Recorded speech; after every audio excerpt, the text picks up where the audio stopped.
Of all the kings in the Bible, few have had to deal with as many crises, both imposed upon and self-inflicted, as King David. On the other hand, if you're looking for superior breeding, there is no other family of blue bloods that can compare with the house of David. Not to mention the good looks which the Bible repeatedly reminds us that they had. Simply put, this is the bloodline of Christ. That claim in itself is enough to prove the point. Other impressive but less notable mentions in his bloodline include King Solomon, the disciples James, Hoseas, Simon, Judas, not Iscariot, and Joseph, the husband to the Blessed Mother Mary. Now something a bit off topic. It's hard to understand today's big-ticket producers in the entertainment industry. They have yet to accurately portray the scandalous characters in the story of King David.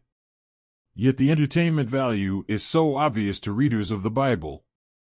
Consider this: a sensational British TV series like Rome refreshingly presents Romans as more carnal in nature than the romantic version usually depicted in movies.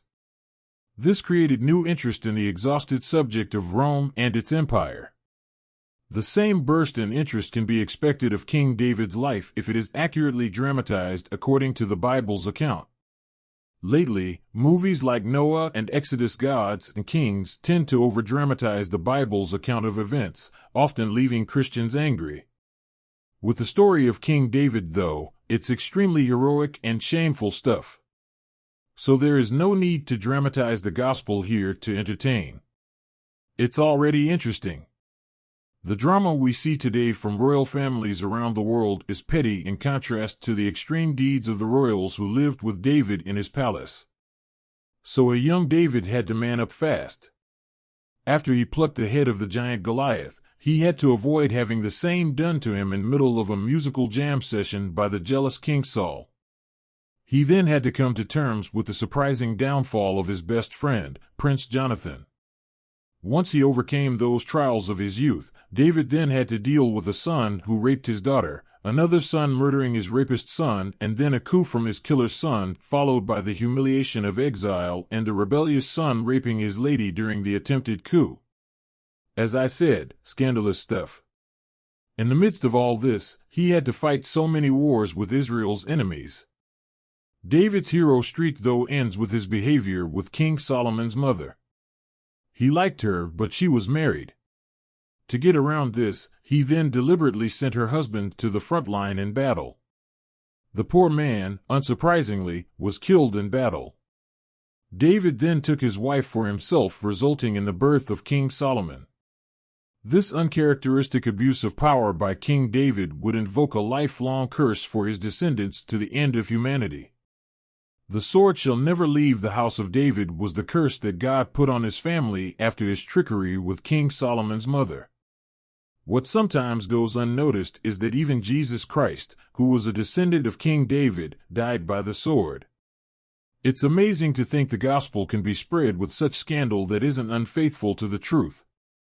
Think of it. For a brief moment, showbiz and religion zealots can really tell it like it is without claims of blasphemy. Anyways, despite his dramatics though, it should be noted that nobody loved God like King David. Don't mistake that love for God for softness in David though. There is a reason Israelis put the Star of David on their flag. It's 'cause the man could lead. He never ever lost a battle. Never.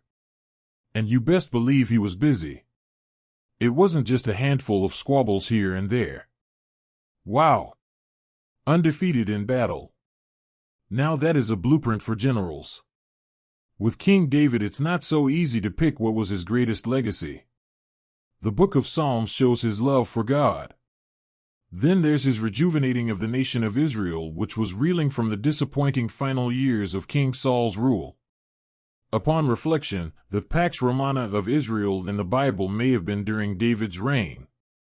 His son King Solomon, though, may also have a claim to that title. Whatever the metrics used in determining kingship, the house of King David remains the standard for Israel. It has ruled over Israel from the days of Kings Book of Samuel to this day, where the Israeli flag with the Star of David flies over a democratically elected Knesset. This all started in 1 Samuel 16.